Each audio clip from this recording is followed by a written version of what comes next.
السلام علیکم ورحمۃ اللہ وبرکاتہ۔ Fourth class. اعوذ باللہ من الشیطان الرجیم، بسم اللہ الرحمن الرحیم۔ والوالدات يعرضن أولادهن حولين كاملين لمن أراد أن يتم الرضاعة والوالدات واو لام زبر واو الزبر والوا لام زیر لی والوالی دال کھڑا زبر دا والوالدہ تا پیشتو والوالدات یا را پیش یر ضاد عین زیر ضع یرضع نون زبرنا یرضعنا حمزہ واو زبر او لام الف زبر لا اولا دال زبر دا اولادا ہا نون پیش ہن نون زبرنا اولادہن حا واو زبر حو لام یا زبر لی حولی نون زیرنی حولینی کاف الف زبر کا میم زیرمی کامی لام یا زبر لی کاملی نون زیرنی کاملینی لام زیر لی میم نون زبر من لمن حمزہ زبر را الف زبر را ارا دال زبر دا لمن ارادا حمزہ یا زبر این یا پیش یو این تا زیر تی تا میم زیر تم۔ دیکھیے میم کے اوپر تشدید ہے، اس لیے تا کو میم سے ملا دیں گے، اور چونکہ میم سے اگلے والے حرف را کے اوپر پھر تشدید ہے، اس لیے میم کو را سے ملا دیں گے، این غنہ ہوگا۔ میم را زبر مر این یتمر را زبر را این یتمر را، دیکھیں یتمر را ضاد الف زبر ضا عین زبر ع این یتمر رضاع تا زبر تا رضاعت۔ اخیر میں اگر گول تا آیا ہوا ہو تو وقف کرنے کی صورت میں جب وہاں پر آیت کریں گے تو گول تا کو ہا ساکنہ سے بدل دیا جائے گا، این یتم الرضاعہ ہو جائے گا۔ والوالدات يرضعن أولادهن حولين كاملين لمن أراد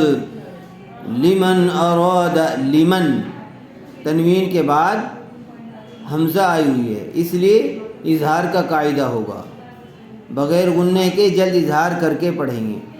لمن اراد ان یتم الرضاعہ واو زبر و عین زبر وع لام زبر لل وعلل میم واو زبر مو لام و پیش لو مولو دال زیر دی وعلى المولود لام زبر لا ہاول تا پیش ہو وعلى المولود له را زیر رز قاف پیش کو رزق ہا نون پیش ہن رزقہن نون زبرنا رزقہن واو زبر و کاف سین زیر کس و کس واو زبر و کس و تا پیش تو و کس و تو ہا نون پیش ہن نون زبرنا و کس و تو ہن با لام زیر بل میم عین زبر مع بالمع را واو پیش رو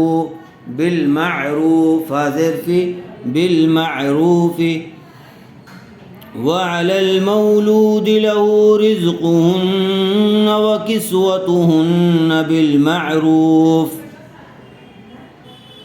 لام الف زبر لا تا پیشتو کاف لام زبر کل لا تکل لام زبر لا تکل فا پیشفو لا تکلف نون فا زبر نف سین دو پیش سن نفسن حمزہ لام زیر لام الف زبر لا الا واو سین پیش وس عین زبر ع وسع ہا الف زبر ہا الا وسعها لا تكلف نفس الا وسعها لام الف زبر لا تا پیش تو ضاد الف را مد زبر ضار را زبر را لا تضار. دیکھیے ضاد کے بعد الف مدہ آیا ہوا ہے، اس لیے جب تو یہاں پر کیا ہوگا؟ مد متصل کا قاعدہ ہوگا، چونکہ آپ کو بتلایا گیا تھا کہ حرف مدہ کے بعد والے حرف پر اگر تشدید آ جائے تو وہاں مد لازم کا قاعدہ ہوگا. لا تضار ضاد را الف مد زبر ضار. ہجے تو صرف اس لیے کرائے جاتے تاکہ آپ کو صحیح طرح سے پڑھنا آ جائے کہ کس طرح سے ملانا ہے، ورنہ اصل مقصد ہجے نہیں ہے بلکہ روانی کے ساتھ پڑھنا ہے.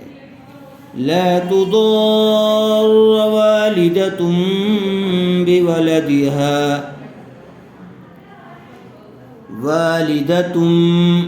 دیکھیے تنوین کے بعد با آیا ہوا ہے، اس لیے اگر تنوین یا نون ساکن کے بعد با آ جائے تو وہاں کیا ہوگا؟ اقلاب ہوگا، یعنی تنوین یا نون ساکن کو میم سے بدل کر غنہ اور اخفا کے ساتھ پڑھا جائے گا.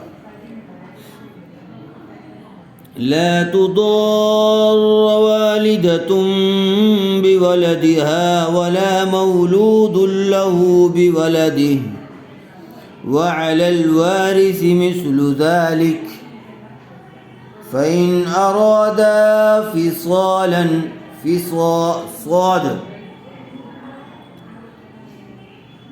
صاد کو اچھی طرح سے نکالیے. فَإِنْ أَرَادَا فِصَالًا عَنْ تَرَاضٍ. دیکھیے فَإِنْ یہاں پر اظہار کا قاعدہ ہوگا، اس لیے کہ نون ساکن کے بعد حروف حلقی میں سے حمزہ آیا ہوا ہے. اسی طرح فِصَالًا یہاں پر بھی اظہار ہوگا، اس لیے کہ تنوین کے بعد حروف حلقی میں سے عین آیا ہوا ہے، لیکن عن یہاں پر اخفا ہوگا، یعنی غنّے کے ساتھ اخفا کر کے پڑھیں گے. کیوں؟ اس لیے کہ یہاں نون ساکن کے بعد تا آیا ہوا ہے حروف اخفا میں سے. فَإِنْ أَرَادَا فِصَالًا عَنْ تَرَاضٍ مِّنْهُمَا وَتَشَاوُرٍ فَلَا جُنَاحَ عَلَيْهِمَا وَإِنْ أَرَدْتُمْ أَن تَسْتَرْضِعُوا أَوْلَادَكُمْ فلا جناح عليكم إذا سلمتم ما آتيتم بالمعروف واتقوا الله واعلموا أن الله بما تعملون بصير. اس کو یہاں تک خوب اچھی طرح سے یاد کر لیجئے حروف کی ادائیگی کے ساتھ. السلام علیکم ورحمۃ اللہ وبرکاتہ.